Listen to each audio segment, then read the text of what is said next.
Let's bring in our political analyst and professor at Curtin University, Joe Siracusa. So there's a few questions of whodunits here at the moment. Joe, first of all, on that bridge blast, I mean, it seems unlikely that Russia would do it. So who do you think did it? Well, I mean, the Russian president has suggested that Ukraine is the author and the perpetrator and the beneficiary of this terrorist act. Of course, I like to go back to Sherlock Holmes. You know, motive, means, and opportunity. It's probably likely it was somebody associated with Ukraine. I don't know which service particularly, but I'll tell you what, Pete. From what I can see and what I know about taking down bridges, the bridge blast would have to come from underneath to get that kind of traction. It wasn't the truck or anything like that, so they're going to have to come up with another story. I have read today in different places and heard from people that could be maybe a Ukrainian maritime drone, which would make more sense. But of course, it would be a very sophisticated operation. Now, this is a mystery like the Nord Stream sabotage. I've just been listening to some people in New York, and the smart money in New York says that it was an American-Polish operation out of Gdansk. This comes from Jeffrey Sachs. This is Nord Stream. This is Nord Stream. Nord Stream. About.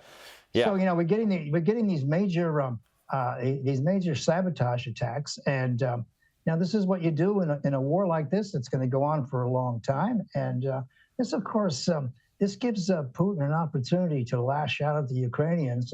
He wants to use a nuclear artillery or a landmine or something like that. I mean, there's a lot of tactical nuclear weapons or battlefield nuclear weapons you can respond to your enemy with. So, this plot just gets deeper and deeper. And I got a kick, Pete, a kick out of President Macron of France talking about President Biden's reference or allusion to Armageddon. He says, Macron says he doesn't engage in political fiction because, go ahead.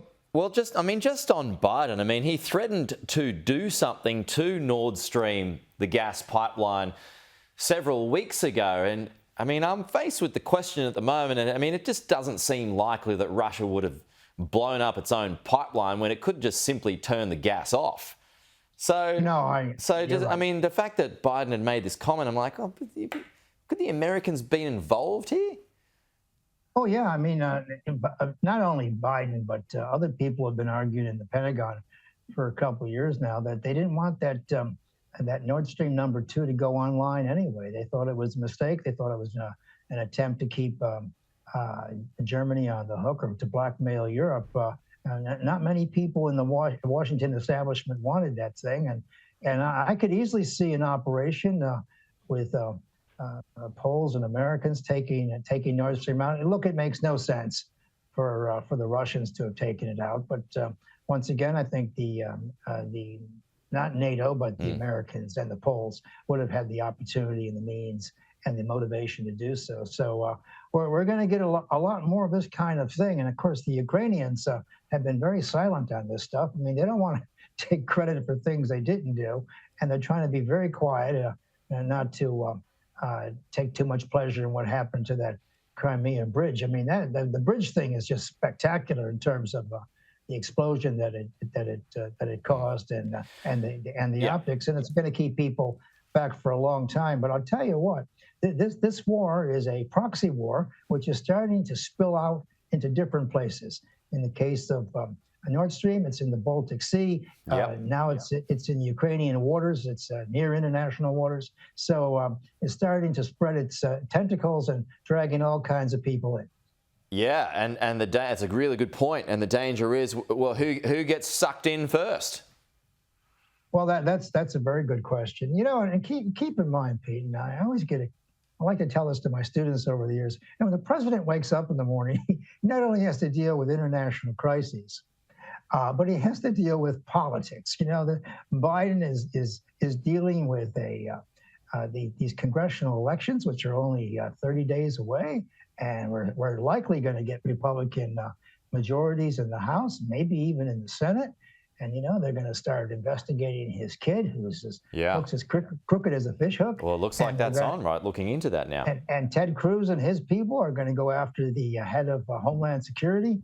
4 million people coming through the borders. And, all kinds of people are going to make life miserable for the Republicans. But, the thing is that when the Republicans get in, and they will, they're going to close down that January 6th hearing. And you think of all the time and energy in the last year that has gone into this hearing, and the fact that nothing will come of it. I mean, it just suggests how sterile American politics have become. That is the opposition. Yeah. Hey, Joe, just a final one here. Again, I've had a lot to think about this over the weekend, and I feel like Mike Pompeo is going to become a bit more of a central figure over the next 2 years. How do you rate his chances to run on not just the Republican ticket, but to win the whole thing? Well, he would be he'd be about 12 to 1 if he was a horse. I mean, 12? So you're giving him those long odds? He's got a shot, and he has the blessing of the Republican establishment. And if something happens to President Trump, what I mean by that is if his health collapses or something like that, Pompeo would be right in there. And I'll tell you what, he'd have as much a chance of picking up the Republican ticket as anybody else. He's a very interesting character. He has a lot of experience. He has some very strong views. In fact, he might even be further right than President Trump on some issues. But I know he's a warrior type, and he's got all kinds of support. But he would be an interesting character and someone very interesting to see in the presidential elections. Okay, 12 to 1. I would take those odds. Joe, good to see you. Like the beard, by the way, too. It's coming along nicely. Thank you very much. Talk to you next week.